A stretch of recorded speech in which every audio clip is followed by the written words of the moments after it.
Buenos días, Panamá. Hoy es lunes 7 de septiembre. Bueno, varias cosas en el tintero. Uno, pues aquella recordación de los 43 años de la firma de los tratados Torrijos-Carter y el día donde entramos ya en la desescalada ansiada. Y el presidente dice, entramos en la etapa más difícil. Recuerden, hoy reabren las construcciones. Eso es importante decirlo. 15,000 personas van a estar hoy volviendo a sus obreros, estarán volviendo a sus trabajos. Yo les recuerdo cuáles serán las actividades que deben empezar en el día de hoy. Atención, porque pues no es una desescalada general. Recuerden, eso viene el día, la fecha más importante va a ser el 12 de octubre, cuando se reabran casi prácticamente toda nuestra economía. Pero en el día de hoy, pues las actividades que empezamos a utilizar o que salen a la calle son las siguientes. Atención, porque hoy la industria de la construcción, como he dicho, y actividades relacionadas, abre el área económica especial de Panamá Pacífico, la zona libre de Colón. Ayer escucharon entre líneas al el gerente general de la zona libre, Giovanni Ferrari, y el viernes estuvimos al director de mercadeo del área especial de Panamá Pacífico. Sastrerías, modisterías, zapaterías, lavautos, y ya se puede utilizar las marinas privadas. Esas son las actividades que abren en la mañana de hoy. Un día, pues, donde lo ocurrido el sábado entre el expresidente Ricardo Martinelli y el fotógrafo Mauricio Valenzuela, pues marcó tal vez todo el fin de semana en un momento de hartazgo, realmente, de ese acoso, esa manipulación y todo lo que está alrededor. Atención, porque otro presidente en las manos de la Corte Suprema de Justicia. Se trata de Rafael Correa, quien debe decidir el futuro político del expresidente, hoy candidato a vicepresidente. Buenos días, Fernando. Buenos días a toda nuestra audiencia que nos sigue por cada bloque de TNT Radio y por Canal 21 Next TV. Fernando, está lloviendo en la madrugada en ciertos lugares, pero en la carretera está lloviendo duro. Ayer en la noche llovió en muchas áreas fuerte, inundadas, muchos problemas, pero maneje con cuidado. Si usted saca esto, espere un momentito, nosotros lo vamos a mantener entretenido e informado con lo que está ocurriendo en el mundo. Pues rápidamente quiero cubrir dos temas para ir a un tema central. Le quiero hablar del Panamá que logró los tratados Torrijos-Carter. Ese Panamá grande, comparado con el Panamá que algunos quieren reducir al Panamá chiquito, que son estos influencers, entre comillas, que con sus manipulaciones que pretenden disminuir el nivel del diálogo. En el diálogo alto, ellos no tienen espacios. Pero vamos a hablar de eso en la segunda parte de este programa. Quiero hablarles ahora rápidamente de algunos temas internacionales. Recordemos a aquellos que hablaban de Bukele. Bueno, ahora los informes están indicando el acuerdo que él habría tenido con la Mara Salvatrucha, que llegó a conclusiones con él, conclusión con él, para que ellos dejaran de matar, y él le daba concesiones en las cárceles. Esto le va a costar caro a Bukele. También los Estados Unidos está hoy en el Labor Day, el día de trabajo en los Estados Unidos. Es la única nación, creo, que la tiene para septiembre, que se expande hasta hoy. Y hay preocupación en los médicos de los Estados Unidos por los problemas que eso podría tener con el incremento de las contaminaciones. También recuerde que a nivel global estamos en 27,3 millones de positivos. 27.370.473, 894.000 muertos. 303 fallecidos. La India, con un récord de 91.000 casos diarios. Casi en un día llegó casi a ver los positivos nosotros, que somos 97.000 por ahí. Entonces, presten atención a eso. Brasil también, con grandes contaminaciones. Brasil está ahora mismo en 4,2 millones, con 128.000 muertos. Los muertos en la India son menores. Por la información. 126.650. De manera que la pandemia sigue en desarrollo. también preste la atención a las decisiones que tomó China ayer, en la que decidió cancelar las credenciales para que periodistas norteamericanos de medios norteamericanos puedan permanecer en China en represalia por las decisiones que tomó el Departamento de Estado con algunos periodistas chinos, que les redujo y algunas veces le eliminó la visa y lo dejó en una especie de limbo. Limbo migratorio. Entonces China revuelve golpe tras golpe. Quiero hablarle, estimados televidentes, radioescuchas, y si me permite, Fernando, quiero hablarle sobre la fecha. Hoy es 7 de septiembre. El 7 de septiembre de 1977, Fernando, se llevó en la sede de la OEA en Washington la firma de los tratados Torrijos-Carter, en la que el presidente Carter y el general Torrijos firmaron los tratados. Pero apenas esa fue una fase de esta guerra, porque firmados los tratados tenía que pasar A, por el referéndum panameño, B, por la ratificación en el Senado de los Estados Unidos. ¿Cómo llegamos allí, a ese día? En la que en ese día asistieron 18 presidentes de América Latina, más de 27 delegaciones del mundo, de la región nuestra, estaban ahí presentes, acompañando a Panamá. Recuerde este hecho importante. En la cena que se dio en la noche de ese mismo día, estuvo presente Gerald Ford, que era expresidente de los Estados Unidos, estuvo presente Kissinger, estuvo presente Ted Turner y Jane Fonda, Muhammad Ali estuvo presente, y sin duda alguna nuestro increíble Roberto Durán estuvo en esa cena. Estuvo presente también por parte de los Estados Unidos una delegación importante de los dirigentes que acompañaron a Carter en esta batalla.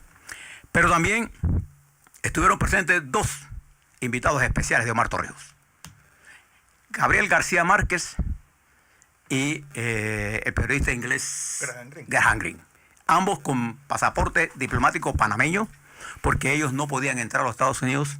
El primero, García Márquez, porque era sus vínculos con Cuba y era el representante de Prensa Latina por muchos años. Y el segundo, Graham Greene, porque fue miembro del Partido Comunista en algún tiempo de su juventud de Inglaterra. Entonces ellos fueron como invitados nuestros. Y usted tiene que ver la caracterización de Graham Greene, de cada uno de los participantes. ¿Cómo se refería a Banzer? ¿Cómo se refería a Videla? A Pinochet.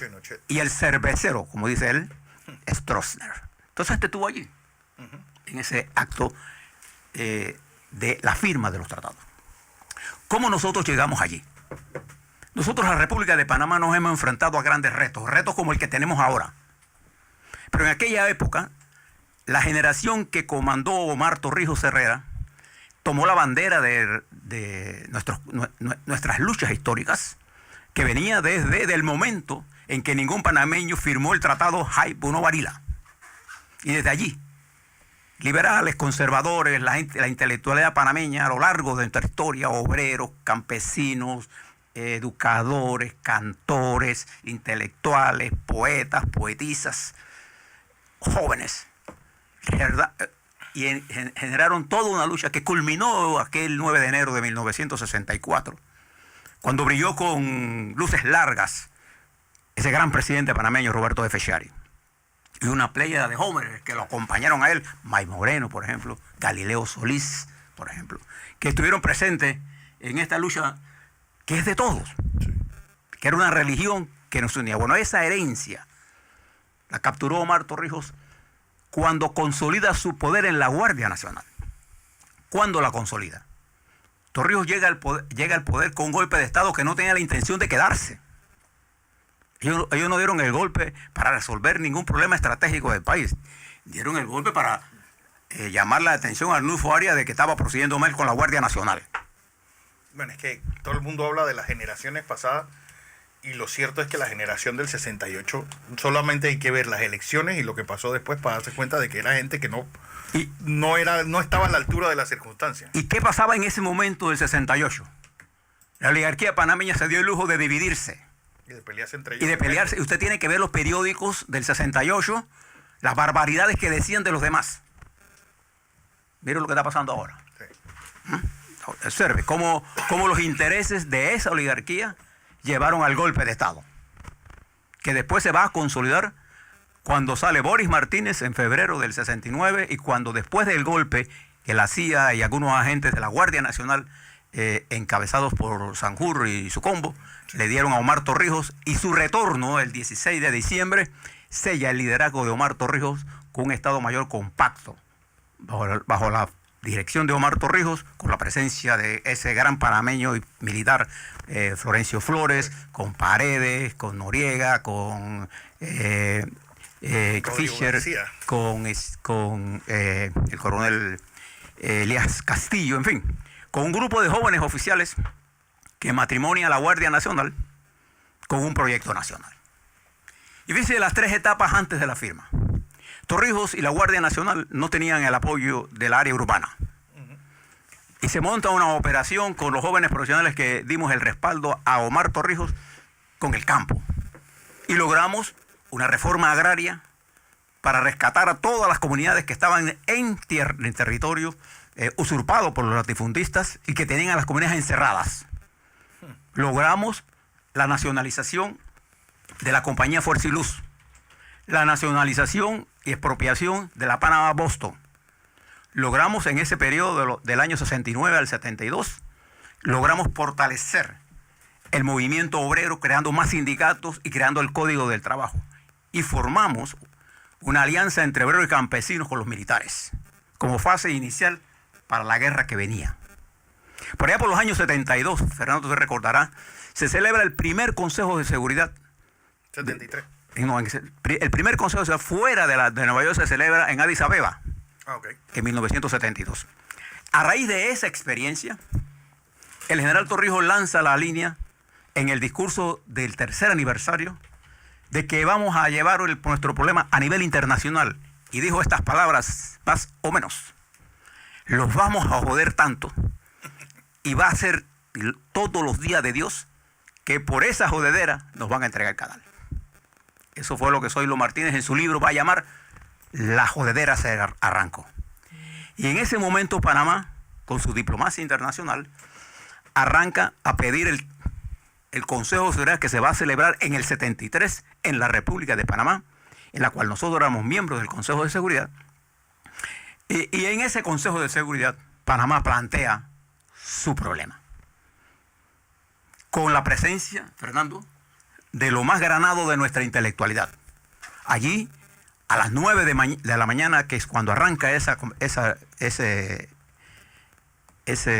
hecho histórico en nuestro país, la representación de América Latina fue formidable.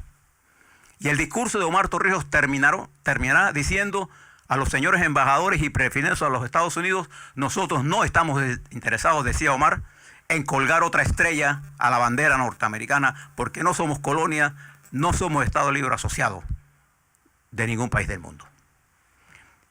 Entre aplausos cerrados, Torrijos se dio ahí como el dirigente de nuestra nación y un estadista para el mundo. Los discursos de Gonzalo Facio, de Costa Rica, lo de Raúl Roa, de Cuba, en una extraordinaria exposición dirigida toda esa por ese gran canciller nuestro, Juan Antonio Tac.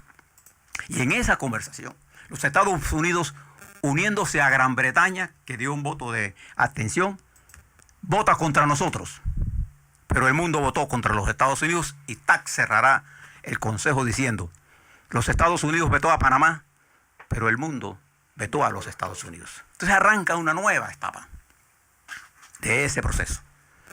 De producto de ese proceso se firman los acuerdos Tac-Kissinger de 8 puntos, en lo que por primera vez se reconoce que los tratados del Canal de Panamá, Jaibu-No-Barila, tienen fecha de cumplimiento, que habrá un retorno a Panamá, y se establecen 8 puntos.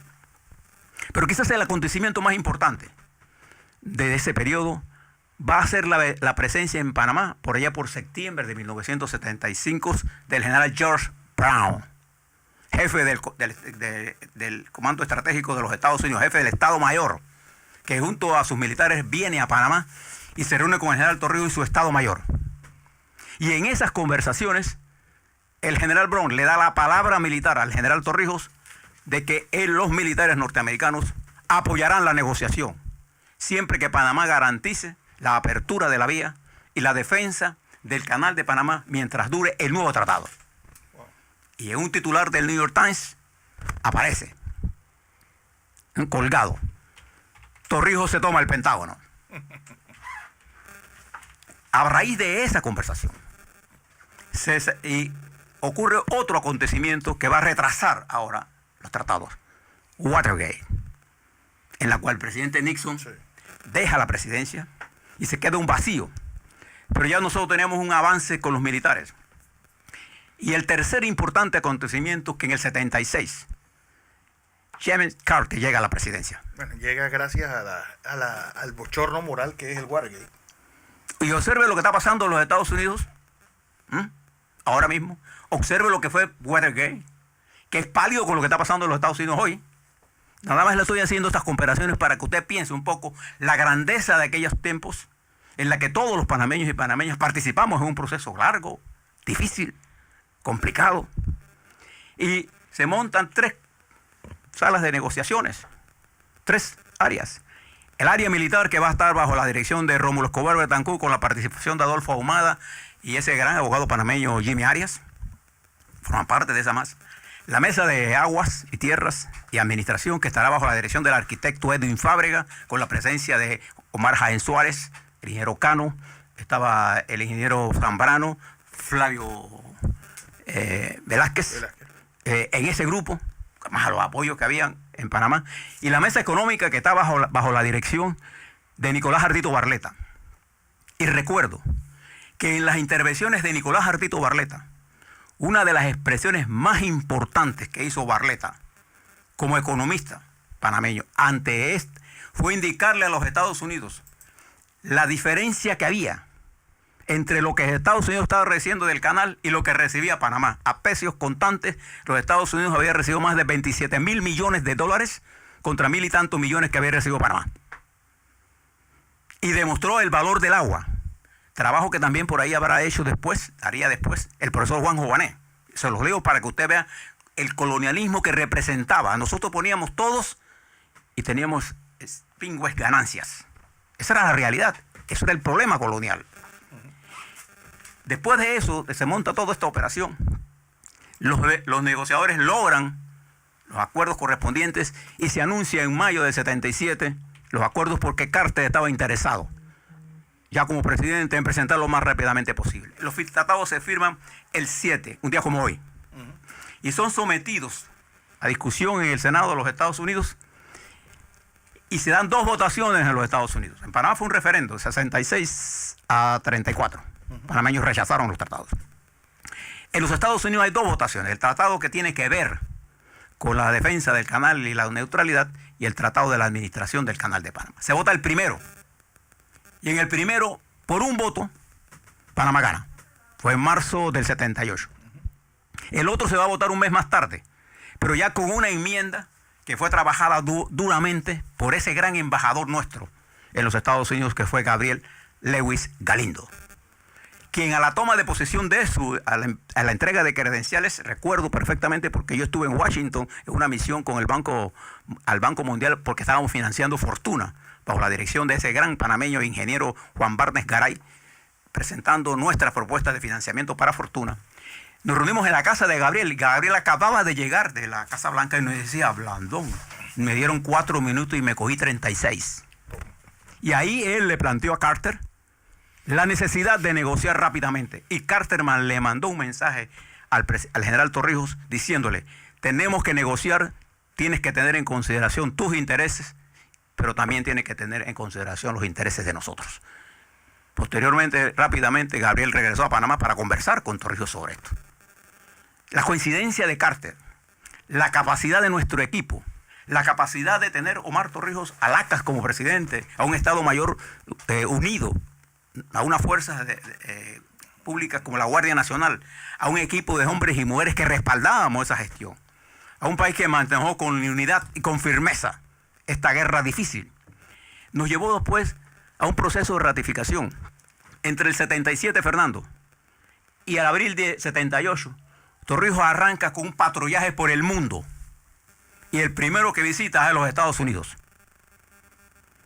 Y en una de las más grandes hazañas diplomáticas del mundo, en ese viaje histórico de Torrijos que lo llevará a los Estados Unidos, a España, a Tel Aviv, a Libia, lo llevará a Suecia, a Dinamarca, Inglaterra, a Francia, a Italia, hablando con los dirigentes de ese país, mandando partes de guerra de cada uno de sus viajes. Y regresa a Panamá y 70 senadores de los Estados Unidos se montan en visitar a Panamá. Recuerdo aquellos días tristes en donde esos senadores, que con una arrogancia inusual, le preguntaban a Torrijos cualquier atorrancia, y Torrijos, con la paciencia de un dirigente, lo fue atendiendo uno por uno. Lo llevamos a recorrer el canal, el país. En aquella época, solo el 35% de la nación norteamericana estaba a favor de los tratados. Cuando fuimos a las elecciones, solo el 50% estaba a favor de los tratados.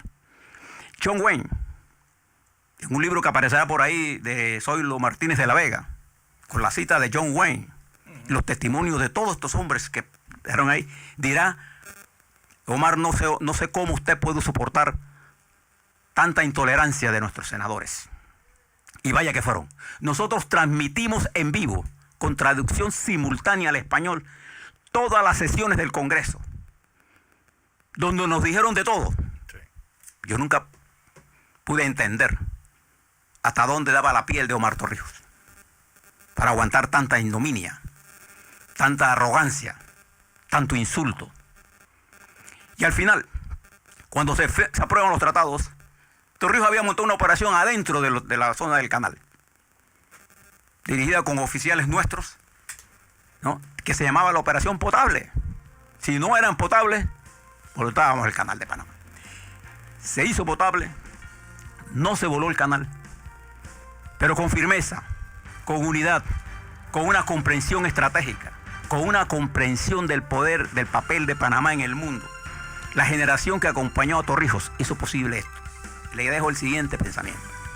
Si nosotros fuimos capaces de vencer a los Estados Unidos en algo que ellos consideraban su territorio, la zona del canal para los norteamericanos era territorio de ellos. Si nosotros fuimos capaces de vencerlos, y eso nos produjo a nosotros el retorno de ese recurso, yo les pregunto a ustedes, ¿no seremos nosotros capaces de derrotar a este virus, las consecuencias de ese virus, y sobre todo derrotar a esa serie de farsantes nuevos que han insurgido en la vida nacional, intentando representarnos a nosotros, estando tan lejos del Panamá, que tiene tan hermosas historias que contar?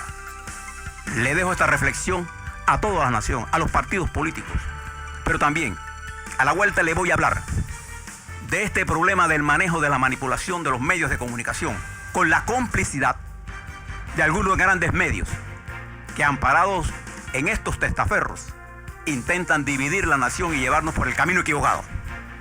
A la vuelta vamos a hablar sobre todo esto y les voy a dar las cifras del COVID, como arrancamos hoy, que coincidentalmente el 7 de septiembre coincide con una fase adicional a la reapertura económica. Así es.